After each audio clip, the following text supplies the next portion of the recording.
আপনারা হয়তো জানেন খুলনায় এখন তীব্র গরম, আর এই গরম থেকে মানুষদের একটু প্রশান্তি দেওয়ার জন্য আমরা খুলনা বিশ্ববিদ্যালয়ের কয়েকজন শিক্ষার্থী মিলে আয়োজন করছিলাম ফ্রি শরবত দেওয়ার একটা কর্মসূচি। আর এই কর্মসূচি একটা শর্ত ছিল, আপনি লেবু শরবত খাওয়ার বিনিময়ে বৃক্ষরোপণের জন্য কিছু প্রকার ডোনেশন করতে পারেন। তো এই প্রোগ্রাম আমরা আয়োজন করছিলাম খুলনা বিশ্ববিদ্যালয়ের হাদি চত্বরে, যেখানে কিনা অনুষ্ঠিত হচ্ছিল কৃষ্টির ইন্টার ইউনিভার্সিটি মিউজিক ফেস্ট।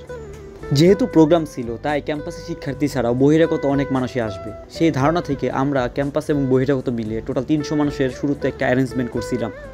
তো এই 300 মানুষকে লেবু শরবত খাওয়ানোর জন্য আমরা ঠিক করেছিলাম আমাদের ক্যাম্পাসে লেবু শরবত বিক্রি করা মামাকে।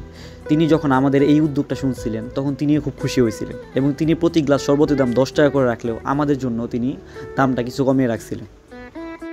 আমাদের এই কার্যক্রমটা সন্ধ্যা 6টার সময় শুরু হওয়ার কথা থাকলেও আমাদের লেবু শরবত আলা মামার জন্য কিছুটা দেরি হচ্ছিল, এবং সেই সময় কিছু বহিরাগত মানুষ এবং আমাদের ক্যাম্পাসের সিনিয়র ভাই আমাদের এই উদ্যোগকে সাধুবাদ জানিয়ে তারা লেবু শরবত না খেয়েই আমাদের বৃক্ষরোপণ কর্মসূচির জন্য ডোনেশন করে যাচ্ছিল।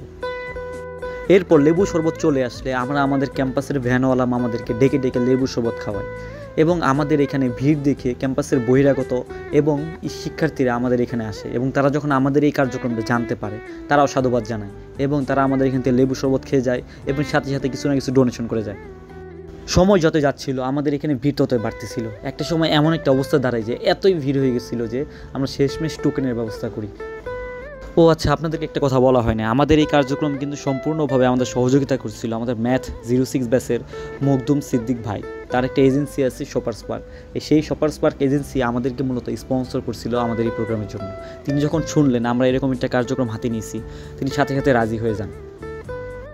আমরা শুরুতে 300 মানুষকে শরবত খাওয়ানোর প্ল্যান করলেও পরবর্তীতে এই সংখ্যাটা গিয়ে দাঁড়ায় 421-এ, এবং আমরা সর্বমোট 4521 টাকা ডোনেশন পাই। আমাদের এই কার্যক্রমে পাশে থাকা প্রত্যেকটা মানুষকে আমরা জানাই ধন্যবাদ। আপনাদের সহযোগিতা ছিল বলে আমরা এই কার্যক্রমটা সুন্দরভাবে সম্পন্ন করতে পারছি, এবং আপনাদের দেওয়া টাকাতে আমরা বর্ষা মৌসুমে বৃক্ষরোপণ কর্মসূচি পালন করবো ইনশাল্লাহ।